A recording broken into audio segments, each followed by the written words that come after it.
காவிரி நீர் நம்முடைய தமிழ்நாட்டின் உயிர் நாடி. 38 மாவட்டங்களில் 28 மாவட்டங்கள் காவிரியை நம்பிதான் இருக்கின்றன. 8 கோடி மக்களில் 5.5 கோடி மக்கள் காவிரி நீரை நம்பிதான் இருக்கின்றார்கள். காவிரி நீர் பாத்தீங்கன்னா குடகு மலை, அதாவது கூர்குல கர்நாடகாவில் ஆரம்பித்து மேற்கு தொடர்ச்சி மலை வழியாக தர்மபுரி மாவட்டத்தில் தான் தமிழ்நாடுக்கு முதல்ல வருகிறது. தர்மபுரி மாவட்டம் பிலிகுண்டுல தான் அது உள்ள தமிழ்நாட்டுக்குள்ள நுழைகின்றது. கிட்டத்தட்ட 800 கிலோமீட்டர் அது டிராவல் பண்றாங்க. அந்த காவிரி நதி பாத்தீங்கன்னா 800 கிலோமீட்டர் கர்நாடகாவிலிருந்து தமிழ்நாட்டுக்குள்ள டிராவல் பண்றாங்க. அந்த காவிரி நீர் வந்து பிலிகுண்டுல இருந்து ஒகேனக்கல் வருது. அதுக்கப்புறம் மேட்டூர் அணையை நிரப்பிட்டு பவானி, ஈரோடு, திருச்சி போன்ற இடங்கள்லாம் வந்து கடைசியாக பூம்புகார்ல கடல்ல கலக்கிறது. இதுதான் அந்த காவிரி நீருடைய டிராவல் மேப். இதுல பாத்தீங்கன்னா 320 கிலோமீட்டர் மட்டும்தான் கர்நாடகாவில காவிரி பாய்கிறது.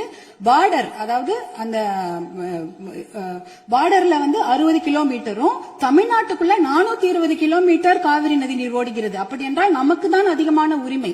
420 கிலோமீட்டர் தமிழ்நாட்டில் ஓடுது, நம்மளுடைய மாநில எல்லையில 60 கிலோமீட்டர் ஓடுகிறது. அப்படி என்றால் கிட்டத்தட்ட 740 டிஎம்சி தண்ணீர் காவிரி நீர் இருக்கிறது என்றால் அதற்கு அதிகமான உரிமை நமக்கு தான் இருக்கிறது. கிட்டத்தட்ட 400 டிஎம்சி தண்ணீர் வந்து தமிழ்நாட்டுக்கு உரிமையான தண்ணீர், நமக்கு பாதிக்கப்பட்ட தண்ணீர். ஆனா நாளடைவில் அதை குறைஞ்சி 205 டிஎம்சியா குறைச்சிட்டாங்க. 192 டிஎம்சி அதை குறைச்சிட்டு இன்றைக்கு 177 டிஎம்சி தண்ணீர் தான் தமிழ்நாட்டுக்கு என்ஷூர் பண்ணிருக்கிறாங்க. அதாவது அந்த காவிரி நடுவர் மன்ற தீர்ப்புல பாத்தீங்கன்னா Karnataka has to ensure to give Tamil Nadu 177.25 TMC தண்ணீர்னு அங்க வாக்கியங்கள் வருது. இது 178 டிஎம்சி நமக்கு இறுதி தீர்ப்பின்படி வர வேண்டிய தண்ணி. ஆனா என்ன பாத்தீங்கன்னா நம்ம வந்து கடைமடை மாநிலம், கர்நாடக அரசு முதல்மடை மாநிலமாக இருக்கின்றது. சுப்ரீம் கோர்ட் உச்சநீதிமன்ற தீர்ப்பின்படி கடைமடை மாநிலத்தின் அனுமதி இல்லாமல் எந்த ஒரு கட்டுமான பணியும் எந்த ஆற்றுப்படுகையிலும் கட்டக்கூடாது, குறிப்பாக காவிரி நதி நீர் மேல கட்டக்கூடாது. ஆனா 4 டேம் இருக்கு. 1931 கிருஷ்ணராஜசாகர் டேம் இருக்கு. அது வந்து ஆங்கிலேயர் காலத்தில் கட்டப்பட்ட டேம். அதற்கப்புறம் 1970களில் 3 டேம் கட்டியிருக்காங்க. ஹாரங்கி, கபினி, ஹேமாவதி. இந்த 4 டேமும் சேர்த்து இந்த அணைகள்ல கிட்டத்தட்ட 115 டிஎம்சி தண்ணீர் தேக்கி வைக்க முடியும். மேகதாட்டுல புதுசாக அணை கட்டினாங்கன்னா அதுல 70 டிஎம்சி தண்ணீர் தேக்கி விட முடியும். அப்படி பார்த்தீங்கன்னா கொள்ளளவு 185 டிஎம்சி தண்ணீரை கர்நாடக அரசு தேக்கி வைத்து விட முடியும். நமக்கு வர வேண்டிய 177 டிஎம்சில ஒரு சொட்டு நீர் கூட தமிழ்நாட்டுக்கு வர முடியாது. அப்படி என்றால் டெல்டா மாவட்டம் பாலைவனமாகிவிடும். குடிநீருக்கு மிகப்பெரிய பிரச்சனை ஏற்பட்டுவிடும். ஏன்னா 5.5 கோடி மக்கள் அந்த காவிரி தண்ணியை தான் நம்பி இருக்கிறாங்க. இதனால மிகப்பெரிய பிரச்சனை ஏற்பட்டுவிடும். அதுல பாத்தீங்கன்னா இப்ப வந்து கர்நாடகாவுக்கு உரிய நீர் வந்து 284 டிஎம்சி தான்.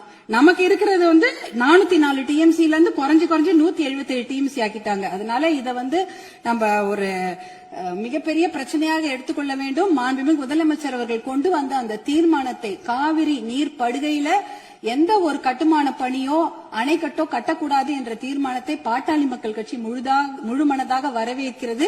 அதற்கு எங்களுடைய முழு ஆதரவை நாங்கள் தெரிவித்துக் கொள்கின்றோம். குறிப்பாக ஜூன் 12ஆம் தேதி மேட்டூர் அணை, அது வந்து 92 டிஎம்சி பிடிக்கக்கூடிய அணை.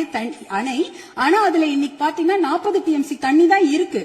ஏன்னா அந்த தண்ணிய கூட இன்னைக்கு குறுவை சாகுபடிக்கு கொடுக்க முடியல. குறுவை சாகுபடி வந்து வடகிழக்கு, அதாவது சவுத் வெஸ்ட் மான்சூன், தென்மேற்கு மான்சூனை நம்பிதான் இருக்கிறது. ஆனா இந்த குறுவை சாகுபடிக்கு விடக்கூடிய தண்ணி வந்து இல்லாததுனால 40 டிஎம்சி தண்ணிய இன்னைக்கு ஜூன் 20 இன்னி வரைக்கும் கூட மேட்டூர் டேம் திறக்கல. இப்ப மேட்டூர் டேம்ல இருக்க அந்த 40 டிஎம்சி தண்ணி குடி தண்ணீருக்காக நம்ம சேர்த்து வச்சிருக்கிறோம்.